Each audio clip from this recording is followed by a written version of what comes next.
akkuman bilqiisaa fi kimiyaadhaan yoo isin abdii baaftan dhiiga ilmoo obboleessa kiyyaa anaatu baasa akkumaan jee isaanillee baasuu hin dandeenye waan san laalee adeemsa isaanii hunda laaleetiin dadhabnaan baase habaase anan seenaa. Saaltu abdii baaseetiin jira jaalattanuu dubbattanuu amantanuu akkanuma dubbiin kun. Wallaan kan walumaan agarraa waan waliin jirran. Dhugaadha isiin akkaateetti honame ati karoorri kee namni waa socho'ee haqaan ta'us dhugaa qabuun waa godhu jawaadee malee biyya tana keessa hin jiru beeku. Dhageesse makiinaan kee karaa jawaadeen irra jiru san malee siin konkolaatuu hin danda'u. Bar karaa jawaadeetiif jawaadee dhaboo otoo hin taane gurbaa kan hallayyaa isintu naqee miti deebisi wanni san taate yakkasanii isarra dhiiftanii isa qofarra fiitan. Siyalte achi booda shoora biraa taphachuu eegaltan. Silaa yakka kun yakka gartee waliin daleeyda waan ta'eef yakka kan isin hundaa qabaa miti yooniif gartee gaa gumaa ilmoo jawaadii gansaniisi dhuguma isin hundi gartee harka waan keessaa qabdaniif bifa saniin kafalamuu qabatu. Deebitanii isa qofarra garagalchitanii deebitee ammaas asii gurbaaniin baasee akkanaan xiqqashoodha. Ay bar abbaa yakkaa guddaa nuusi. Barbariin tana magaafa kan gartee samii irra isin baratte sanii barbari isin haa godhu. Ilma namaa numa ta'a. Asirratti maaliin isin jaabeeta? Wallaahi naamantuus amanuu baattuus maallaa qabaannaan lafan kaamtu samii irra kana deemtala. Silaa maallaqa qabaattanii waan hin taane kana. Qabaanne dhabne amma naamantuu amanuu baattu obboleettiteetiin baga gammaddee kan hin jeen. Barsiisee sii mee baran sii jechaan goonee waan kana maqaa barbaadan goonee waan san akka karoora keenyaan ka wajjin seenne nuyi ati bara nama mallee bar mizaana kanuma jawaadee kanatti gaafa bittaa gurgurtaa mana keessanis dhufa mizaana ka jawaadee irra guddisi malee keenya irra sigalee jaalattuus jibbituus soddaan kee qaalii fi gaariin abbaan manasii bagabee galanni rabbiif haa ta'u. Wanni fittee baafteeti ma? Qadiyyaa sun cuftee baaftee moo gumaa kabaltee baafte? Anaatutu ana qabe. Gumaa gosaan kabaltee baafte? Gosti wanni ja'anii jiru. Hayin gosni tasaa. Manguddummaan dubbii fudhattanii si jawaadii wal ta'e. Maal naqeeyoo as keessatti si jawaadii wal taatanii. Ilmoon taphadde obboleessa kiyyaati. Namni dhaabbatee irraa wajjin fuudhee eenyu ana bara. Gumaa. Moo maal la moo abdirraa waan san baaftee nyaattu beekaa? Obboleessa baay'een obboleessa kayfiifuu yakka qabu gumaa maal fuudhu? Ati obbaa yakkaati. Asirratti. Ati maa dandeettii akkamii maal gootee baafte maallaqa waa baattu taate? Asirratti dhiifamni soogidda dhiifamni sukkaara dhiifamni gargaarsa dhiifamni akka rabbitti illee atilleen abduu sobaatiin si gammachi baga rabbi si gammachiisi abduu arrallee manaama abduu si gammachiisa. Gammadee waan jira waan qaanii dhufee jira malee.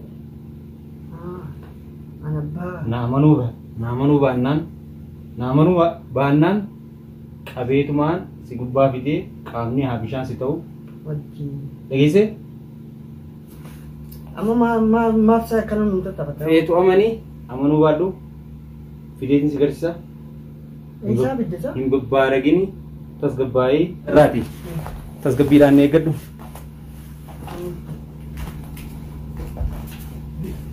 Gurbaan isaa maal? Allaan beeku. Abjaa walumaan nama. Sani amanama gurbaa kana amanu waan amanu kan boora. Amanu baatu walumaan agarra kamaale waliin agarra isaa wajjinaale. Yooni fidaa hojii eeguudhaan. Akkami silaa jimma? Wallaahi alhamdulillah jijjiiranii jira. Waan yaada isaan ta'e angar nagumaan itti dhiba malee. An duraan isa bultii teessan keessaa wanni nagalchu maaltu waa jiraan ni beektaa? Garuu ta'e kisi naqanii gartee isaa itti naqanii ilmaanis guurantu gartee fidee na naqa. Duris waa'ee bultii keessanii nan dabalu jeetiin ture. Amallee gaa dhimmu maqaatii gartee gaa haati xiyya gartee isana dhorkitee akkaan gartee kan dhiiganaa jettuun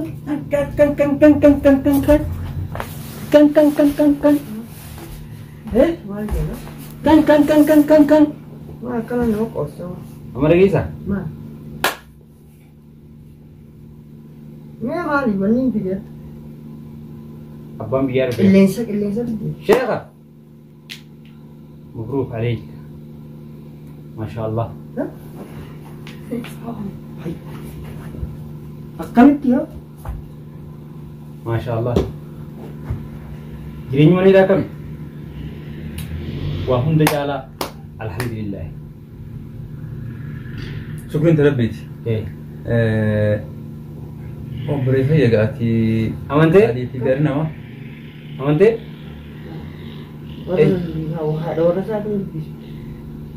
Amante bari jireenyi mana amala sirree isaa kun akka hedduu qabu. Amala sirree isaa gisee jaan nama silaa bilchina qabuuf manni hidhaadhaa laafina fida jiroomina san fida. Nama silaa bada nama kanaaf baalage nama kanaaf waan takka hin beekne jaan mana amala sirree isaa gisee seene hidiriira. Duraanuu qaceelaadha nama rakkina jechuun amma akkami ba'a? amma akki amantee bimma Akkami ba'a? ati hunda caalaa Isaan si baase? haadha mana abdii alhamdulillahi waan takkaas hin booyini galan rabbiif haa ta'u waan takkaan siidhaam qabdi mee tana dura gadadoo hedduu keessaan waan san seenuudhaaf waa hedduu keessaan dabree ilaa bakka sanii jee ammallee bakka mucaan itti dhufee si dubbise san silaa waan abbaa biyyaatii abbaa feete taate bakka san dhabuu siin hayyaman. Maali? Inni gabar. Maallee inni ja'an kun waa hedduu nama sirreessa. Namicha keessa wajjin jirtanis ni beekta adeemsa isaanii. Maaliif rakkoodha. Yoo nama bakka saniin kaameeraadhaan irraa fuudhee akkatti bu'uun tokko dhajee biyya kanaafis rakkoo. Maaliif adeemsa daangaa biraan dabarsa waan ta'eef. Saniifuu galanni rabbii haa ta'u baga gammadde baga rabbiin waan hamtuu isaan si yaadanii keessa si darbansan keessaa baga rabbi si baase. Ture gabaabbeessa qaalii fi gaarii namaa baay'ee si gargaaruu fudhachuun har'a guyyaan gartee amma hidhaa keessatti bee gartee ammaan haadha mana ilmaan kiyyaatii fi ilmaan kiyyaallee kunoo rafaa jiranii garuu namni hundi jechuudha boolla ta'e na darbanii jechuudha nama tokko gartee na duuba deemee waa'ee kiyyaa na iyyaafate tokko hin jiru jechuudha ati garuu har'a gartee akka gartee garaa ummaa kiyyaa keessa gartee dhaladheetti jechuudha akkumaan jee gartee si gargaaruu fudhatan beeku jechuudha galanni kee narraa hin badinii jabaadhuun sin jaa waan gartee amma dura dabrees dhiifama anaatu sitti balleesse anaa sitti balleesse obboleessa jechuun nama wajji dhalatan qofaa miti. Obboleessa bagaansi yoom dhaloota qofaa. Obboleessa jechuun yoom dhaloota qofaa sirriidha. Sanii ati baay'een si gargaarfadhaa arraas baruusa jechuudha. Obboleessa kan gartee garaa tokko wajji beherra obbolummaa dhugaa san siitu natti ibse siitu gartee natti calaqqisiise jechuudha. Obboleessi dhugaa hajaan obboleessi dhugaa. Asina kee. Harakkoo tana keessa si buuse kan. Eenyu boo isna. Haadha dhaqee bilisa si baase. Amma wanta kaasee ma. Amma dhaqee obboleessa kiyya soddaan kiyya atis kaamee wanta katanii si himu. Ani ma duraan dursee xiyyaafuu mana hidhaa keessaa ammaan tana jechuudha. Zakkoon na baasee keessatti. Dadhabbiin. Dadhabbii jiran jechuudha. Alhamdulillah. Haduu sinaqee fi maadeenis bakka isin jiru. Alhamdulillah gartee rabbiiti. Atillee gartee galanni kan baduun sin jaabbeessee. Akkitti yeroo san baatee fi akka amma jirtu dachiifisa miidhaa. Alhamdulillah. Hunda caalaa Alhamdulillah. shukriin rabbii keetiiti. Kan galatoonfatu qabu anaa miti ani ilma namaati. Har'a tolchee boru balleessuu hin danda'a. Eenyu shukriin ta'e eenyuti?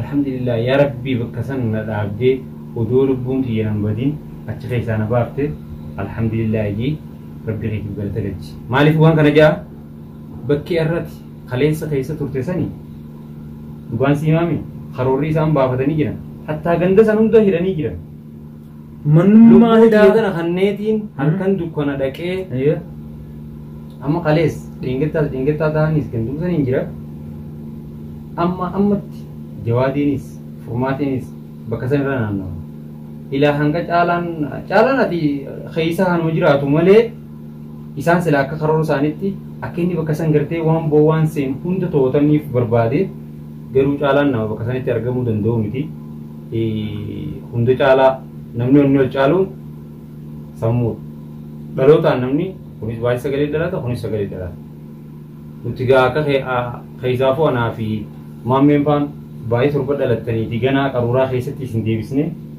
isin guddisnaa jechaa turanii misa ani takuttee dhiifama sii godhe hammeenya dabre yoo garan naa qabatte siif rabbi keetitti wal beeka ani ta dabarteef dhiifama afuunaa illaa hin jaa garuu ammoo ta dhiiga obboleessa kiyyaa adeemsa keessa walumaan taanee irra mari'annee baafna hayni namaa yoo si seene sin ciibsu sin raffisu maaliif amma dhufanii akkuma isaan amma dhiiga isaanii baafachuudhaaf si barbaadanitti ilmi namaa kun ifi gammachuun qabu bakka osseentee gattees yeroo lammadaa deebitee seenuun feetu maaliif dhiiroochi nama kaanii na barbaadaa jiran jettee lubbuun teetiis raftee riiban quuf inuma akkamiin rafa namni dhiigni namaatti galee iyya takka duunfatee iyya takka arraa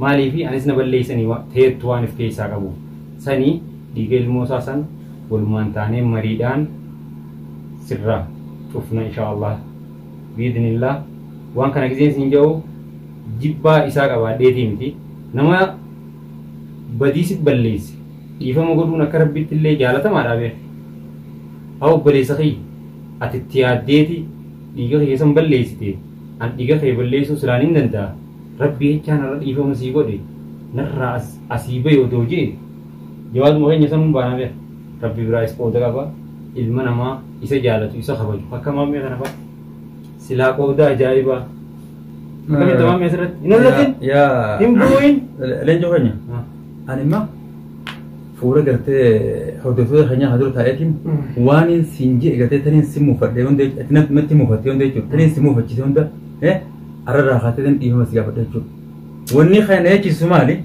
dhuga immoo ilmoon gartee obboleessa keessan baate garuu osoo obbolummaa tanaafuu hin laatin jechuudha naafi ati gartee kaayoo gartee duraan waliin qabannee ittiin deemtu kaara deemtee jechuudha kana jalaanatiin boolla sanitti uummanni na darbee manni hidhaa san yoo ani siimee jechuudha shakkiin tun meeqaa jira nama gartee dhufee gartee nama laatu kanaa jechuudha akka gartee nama dukkana keessaa guyyummaan kun gartee sitti golgolaa jechuudha waan ta'eef san keessaa na baasuu keetiif galata guddaa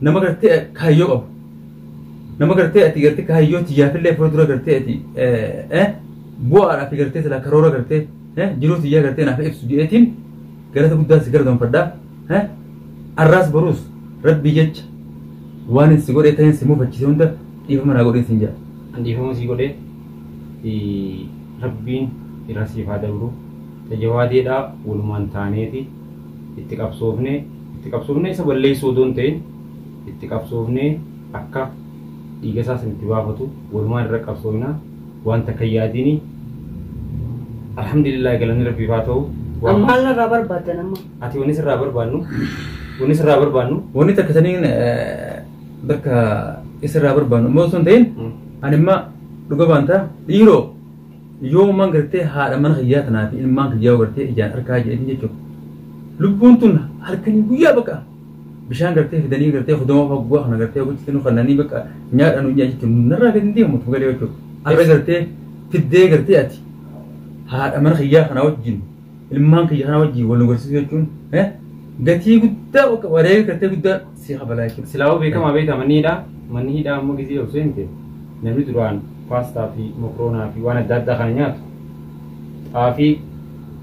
xaafii nyaataa beekta. Xaafii nyaata dhugaa. Xaafiin irraan jijjiiramtu amma booda nagee baate mana keessa nageessitti haa ta'u waan takka yaadini amma booda waan biraa ta dhuftus wajji qooddanna hin yaaddeen ammaan booda mana keessa nagayaan jiraadhu anillee rabbi naa eegu inshaa Allah mamme wanni ibsachuu qabdu mbooyin obboleessa kiyya mbooyiif kan isi fidee miti dalagaan daleetun guutuun siif odoon ta'in anaaf odoon ta'in abdiif odoon ta'in haadha manaa abdii tana obboleettii tanaa fi ilmaan kana inshaa Allah maaliifi dantaanta isaaniiti hordoftoota keenyaaf daawwattoota keenya asirratti nama dhiiga si obaase aannan obaasee ni jirti. Eegisee jawaadiin waan takkataniin gaafadhee galmaan naagee jira waan takkataniin gaafadhee na dhorkee jira inni fuudhee akka isaatti harka keetitti akkuma inni dhiiga kee balleessetti atis dhiiga isaa balleessitee ifillee maqaan balleessin akkuma nan jeenitti fuudhee mana hidhaa irraa dabarse. Garuu alhamdulillaahi jawaadiin achirratti illee haa galatoomu amma waan silaa ta'uu hin qabne taasifnees maallaqni kun akka fedhe nama godha. Maallaqa jechuun kan rafe dammeessa kan jireenya wallaalee jireenya keessatti deebisa maallaqa jechuun dildila. Lubbuun suma baasaa sillee ni jiraachite. Maallaqa jechuun dildila saniifuu ilmaan Oromoo kan jaalattaniis kan jibbitaniis nuti rabbii kee isin jaalanna dhiiga ilmoo jawaadeedhaa inshaa Allah.